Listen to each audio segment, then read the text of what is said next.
په شورو کې هر څه برابر رواني خو په اخره کې دا پته ولګي چې د پادشاه ښځه یعنی ملکې ته یو بیماری ده او هغه بیماری دا ده چې دې بچی نه کیږي د دغه وجه نه دا ملکه همیشه د خفګان سره سر وي او بادشاه هم ډېر زیات خپي او بادشاه د دغه ملک د ټولو نه غټ غټ ډاکټران رايوځي کی او هغوی ته وایي چې د دې علاج وکړي خو هغوی ټول ناکام شي ځکه چې بادشاه د خپل ښځې دا خفګان د سره نشي لیدي یو ورځ ول بادشاه د هغې د خوشحالولو دپاره یو سرکس راوغوښتو هغوی د دې مخې ته وګډېدل دا ملکه د دغه ګډېدو په دوران کې په دغه سرکس کې یو ښځه ویني چې هغه پریګننټي یعنی په خېټه یې بچي او دا ډېره زیاته خفه شي او خپلې کمرې ته لاړه شي او هر څه مات کړي بادشاه پسې شاته لاړ شي او دې له تسلي ورکول شروع کړي چې ته بالکل خفه کېږم یو ورځ به موږ له هم خدای پاک زوی راکړي په دغه شپه په ناوخته ټایم کې دغلته یو سړی راشي او هغه سړی بادشاه ته وایي چې ما ته ستاسو د مسلې پته ده او دغه مسله زه حل کولی شم نو دا بادشاه ورته وایي که چېرته ته دروغ وایې نو تا ته پته ده چې موږ مخکې هم ډېر کسان وژلي دي ځکه چې هغوی موږ ته دروغ ویلي او صحیح خبره یې نه وه کړې دا سړی ورته وایي چې زه بالکل صحیح خبره کوم او دروغ نه یم او زما سره په اصل کې دې حل شته دی په دې خبره باندې بادشاه خوشحاله شي او د ته وایي چې خبره کوه څه طریقه ده بادشاه ورته وایي چې زه هر قسمه کار کولو ته تیار یم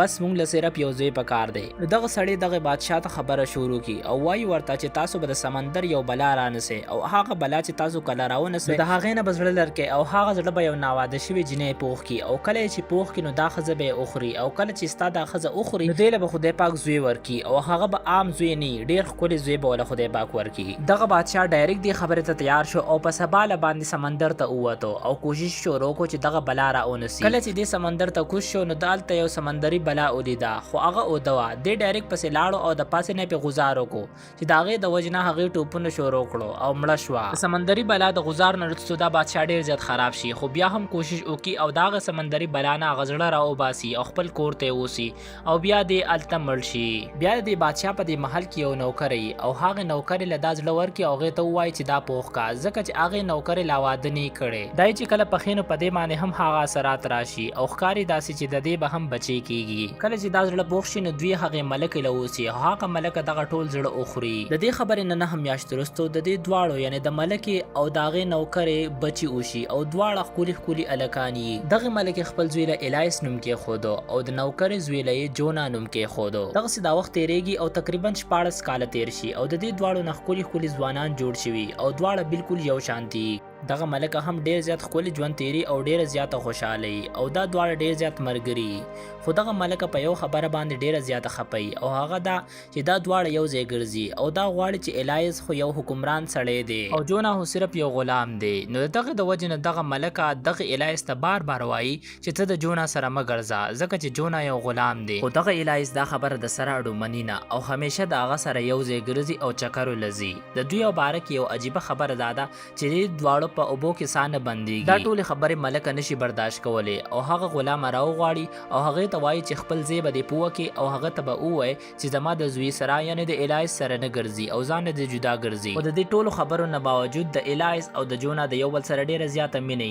او د دې خبرو اړو پروا هم نه کوي او همیشه د یو بل سره میلاویږي د ملکې د ډیرو کوششونو نه باوجود چې کله دوی دواړه د یو بل نه کټاریږي نو دا ملکه یو فیصله وکړي او حکم ورکړي چې دا جونا د دې ملک نه وباسل شي نو دغسې دا جونا د دې ملک نه وباسي او دغه الایس پسې ډیر زیات خپي په آخري ملاقات کې دا دواړه د یو عجیبه ونې خواته لاړ شي او هغه ونه ډیره زیاته غټه او هلته اوبه پرتې او دا جونا د الایس ته وایي چې کله هم دا اوبه سرې شي نو تا ته دې پته ولګي چې په ما باندې څه مسله ده او ما ته څه تکلیف دی او تر کومه پورې چې دا اوبه دغسې یي نو زه بالکل برابر یم د دې خبرې نه وروسته دغه جونا د همیشه دپاره د دغه ځای نه روان شي او لاړ شي او الایس بار بار دغه اوبه ګوري چې دا خو به چېرته سرې شوي نه وي ورځې دغسې رواني او تېرېږي چې یو ورځ دغه اوبه سرې شي او الایس ته پته ولګي چې جونا په څه مسله کې دی نو هغه هېڅ چاته هم وینا ونه کړي او د دغه ملک نه بې اجازته روان شي او کوششونه شروع کړي چې هغه جونا وموني او د هغه څه مدد وکړي د ډېرو زیاتو ګرځېدو نه وروسته هغه ډېر زیات ستړی شي او په آخره کې دا الایس د جونا دی هغې کلي ته لاړ شي او هلته ورته ټول ډېر زیات خوشحالېږي ځکه چې هغوی دا ګڼي چې دا چېرته جونا دی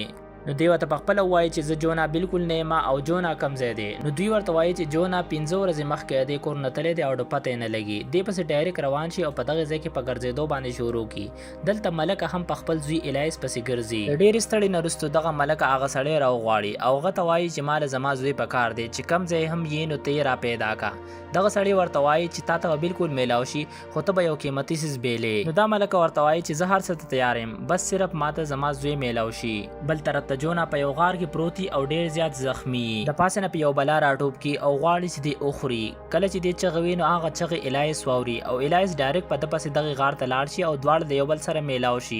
او داغه بلا نزان په زورونو باندې خلاص کی الایس بیا دی خپل ځای ته واپس راولي خود ته پته ولګي چې د مور هم مړه ده ځکه چې د هغه سړی ویلیو چې ته به یو قیمتي سیس بیلې او هغه قیمتي سیس د مور و نو ډیر زیات خپشي او په اخر کې دی دغه ملک بادشاه جوړ شي دغه ملک خواته یو بل ملکی او دغه ملک د بادشاه یو خپل لوري او دغه نوم وایلې دا بادشاه په کرسي ناسي او خپل لور ته ګوري چې په ناسا په کې په دماند یو سپګه کینی دی هغه سپګه اونوجني او ځان سره سنبال کی او دا وایي چې دا به ډیر زیات غټوما دی بادشاه به دغه سپګه ډیر زیات خیال ساتو او خپل ګوت به ویني کوله او غیله به خوراک ورکاو د ډیر وخت تیرې دو سره سره دغه سپګه ډیر زیات غټه شي دغه بادشاه د لور دی ته حیرانې چې دا زما د پلار سکی یو ورځ دغه سپګه ډیر زیات ناجوړ شي او د ناجوړتیا د وجنه مړ شي دغه د وجنه دا بادشاه ډیر زیات خپي او دغه سپګه نه د سرمن لر کی او ځان سره سنبال کی دغه نرستو د خپل لور ته وایي چې زه غواړم چې ستا واده وکم نو هغه لور ډیر زیات خوشاله شي خو دی ورته یو عجیبه شرط کیدی او دی ورته وایي چې زه غواړم چې ستا واده زه د خای کا سره وکم کم چې دغه سپګه د سرمن او پیجنی او څوک چې هم دغه سرمن او پیجنی